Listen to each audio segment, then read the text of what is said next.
여러분, 니얼 퍼커슨 이러면 굉장히 유명한 경제학자입니다.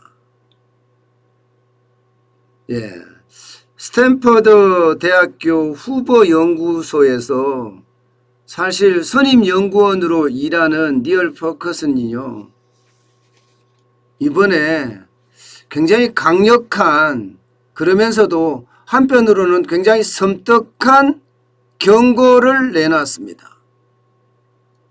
그것은 뭔가 하면, 지금 미국의 중앙은행인 연방준비제도가 착각을 하고 있는 것 아니냐, 오판을 하고 있는 것 아니냐, 이런 얘기예요.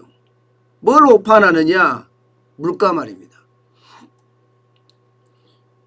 지금 미국의 연방준비제도 제롬 파월 의장은요, 지금 물가 상승이 일시적이다 이렇게 표현을 했거든요. 지금 7월에 소비자 물가가 5.4%가 올라갔는데 이 자체가 일시적이라는 거예요. 쉽게 말하면 이 자체는 오판이라는 겁니다. 결국 이 7월에 미국의 소비자 물가 5.4%는 2008년 이후에 최고치고요. 또 이 오판이 결국 60년대식의 인플레이션을 가져오지 않겠느냐, 이런 얘기를 합니다. 우리나라하고 지금 상황이 똑같죠. 우리도 마찬가지로 물가 상승은 일시적이다 이렇게 판단을 했는데, 결론적으로는 지금 5개월 동안 2% 넘게 뛰면서 이거는 일시적이 아니야, 이제는 고물가 시대에 접어들었어, 이렇게 이제 확정이 나면서 인플레이션 시대를 사실상 선언한 거나 마찬가지잖아요. 지금 미국이 그렇다는 거예요. 지금 미국이. 니얼 퍼커슨은 절대로 지금 미국의 소비자 물가 5.4%를 상승한 것은, 이것은 일시적이 아니다, 2008년 8월 이후에 최고치기도 하거니와 고물가 시대를 접어드는 거다, 이렇게 아예 단언을 했습니다. 그래서 잘못 관리하면 미국의 연방준비제도 제롬 파월이 오판을 하면 결국은 60년대 식의 고물가, 물가 폭등이 이어지고 뒤이어서는 70년대 식의 거대 인플레이션이 온다, 이렇게 경고를 한 거예요. 70년대 식의 거대 인플레이션. 그 이유로 딱 두 가지를 들었습니다. 그 두 이유로. 첫 번째 이유는요, 여러분, 집값이 집값.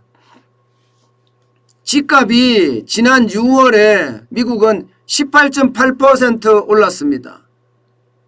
18.8%는 거의 폭등 아니라 엄청난 집값이라는 겁니다.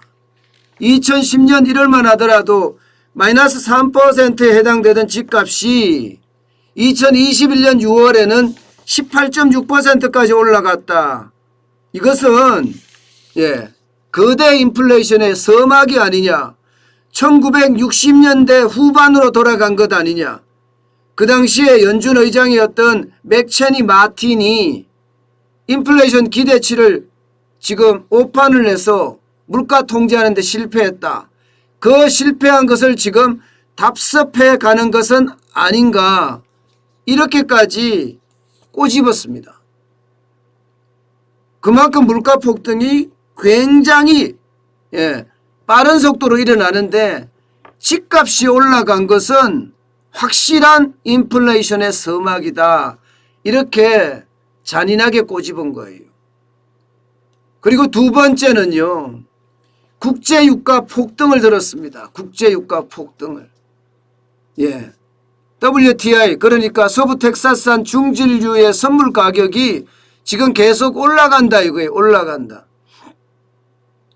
2020년 1월에는 그 선물 가격이 폭락하기도 했지만 결국 지금 66.48달러를 8월 9일에 기록하고 있고요. 지금은 70달러까지도 올라가고 있는 그런 상태다. 그러면 국제유가가 이렇게까지 계속 우상향하는 것이 어떻게 일시적이냐. 지금 국제유가는 내릴 기미가 보이지 않는다. 결국은 국제유가발 인플레이션도 지금 한창 진행 중이다. 이렇게 이야기를 했어요. 이런 두 가지 의견을 보면 뭐 이 외에도 올라가는 이유는 굉장히 많다고 보고 있습니다. 이 외에도, 이 두 가지 외에도 말입니다. 케네스 로코프 하버드 대학교 경제학 교수는 미국이 아프가니스탄에서 철수한 것도 이게 미국의 인플레이션을 유발할 수 있다. 이렇게 이야기를 했어요. 게다가 레리 서머스 전 재무장관도 지금 집값이 2배 오른 것, 이것은 아직 지수에 제대로 반영되지 않았다. 지금 집값이 2배 오른 것이 지수에 반영이 되면 물가는 폭등할 거다. 이렇게까지 이야기합니다. 실제로 집값은요, 그는 소비자 물가, 그러니까 어뜸이 되는 기본이 되는 소비자 물가의 40% 비중을 차지하기 때문에 이것은 어쩌면 물가의 폭등으로 이어진 거다. 이렇게 이미 레리 서머스 전 재무장관도 이야기를 하고 있어요. 그러면서 퍼거슨은요, 퍼거슨은 한 걸음 더 나아가서 지금 고물가 시대 이거 자칫 오판에서 잘못 관리하면 큰 인플레이션, 여기에다가 큰 재앙이라고까지 표현했습니다. 큰 재앙을 몰고 올 것이다. 이렇게 예상을 했습니다. 그러면서 여러분 1960년대 후반도 소비자 물가가 올라갔거든요. 70년대 오일 쇼크가 와서 뭐 18%, 20% 올라가는 정도는 아니었지만 18%, 20%가 아니네요.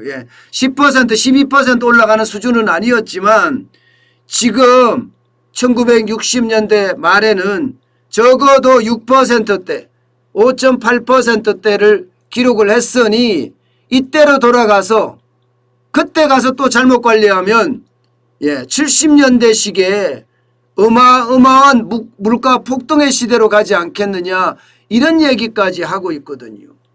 심지어 2차 오일 쇼크 때는요, 일시적으로 물가가 20%까지도 상승하기도 했습니다. 그만큼 지금 물가에 대한 것은 굉장히 우려하고 있어요. 여러분들도 제가 여러 번에 걸쳐서 이 물가에 대한 일시적이 아니라 당분간 간다 하는 그 물가 정책에 대해서는 이야기를 몇 번을 했습니다. 지금 미국에서도 이만큼 경고를 한다는 것은요, 지금 물가가 올라가는 것은 일시적이 아니라는 거예요. 일시적이 아니다. 결국은 고물가 시대에 지금 도착한 것 아니냐, 이렇게 해석을 하고 있고요. 더 하나 심각한 것은 지금 델타 변이가 심각하게 전 세계를 강타하고 있거든요. 이것이 결국 말입니다. 70년대식의 스태그플레이션, 그런 형태로 가지 않겠느냐. 델타 변이가 계속해서 소비를 계속 타격을 주면서 성장이 계속 느려지고 그에 따른 집값 상승이나 국제유가 인상이나 이런 것 때문에 물가는 계속 올라간다. 게다가 미국도 바이든 행정부에서 이게 법인세 지금 인상하려고 하고 있죠. 이러면 기업의 비용이 올라가기 때문에 기업 입장에서는 최종 제품의 가격을 올릴 수밖에 없다. 그래서 스태그플레이션이 아주 강하게 덮치지 않겠느냐 하는 예상을 하고 있는 겁니다. 그러니까 지금 전체적으로 봐서는요, 니얼 퍼거슨 같은 경우는 가장 핵심이 연방준비제도의 오판이 결국 스태그플레이션에서 거대 인플레이션으로 가지 않겠느냐 하는 예상을 한다는 사실입니다. 이게 말입니다. 진짜 우리가 조심하고 또 조심해야 될 게 오판이거든요. 현장에 대한 정확한 진단을 내리지 못하면 거기에 대한 정확한 정책을 펼치지 못하기 때문에 경제가 현장 경제부터 서서히 망가져서 결국은 거시경제까지 망가지는 그런 결과를 초래할 수도 있습니다. 지금 리얼포커스는 바로 오판이 스태그플레이션, 거대 스태그플레이션을 부른다, 이런 섬뜩한 경고를 하고 있는 겁니다. 아마 이 니얼 펄커슨의 경고는요, 대한민국의 홍남기 경제부총리가 아주 귀담아 들어야 되는 것 아닌가, 저는 그렇게 생각을 해 봅니다. 여러분도 알다시피 대한민국의 물가정책 지금 뭐 실패했다고 해도 과언이 아닙니다. 실패했다고 해도 지금 물가는 5개월째 계속 2%대를 띄고 있거든요. 이게 이제 9월에 추석 대목하고 겹치면 물가는 더 많이 뛸 거라고 예상도 되고요. 또 재난지원금이란 돈을 풀게 되면 그만큼 더 많이 뛰지 않겠느냐. 결국은 지금 대한민국은 인플레이션 시대를 맞았다, 이렇게 지금 표현할 수가 있을 것 같습니다. 이게 얼마나 길게 갈지는 아직 장담할 수는 없지만 당분간은 간다. 적어도 연말까지는 인플레이션 시대가 가지 않겠느냐 하는 게 전문가들의 예측입니다. 그만큼 우리는요, 인플레이션 시대를 살아가는 방법, 우리는 이제 익혀야 되지 않나, 다시 한번 생각을 해 봅니다.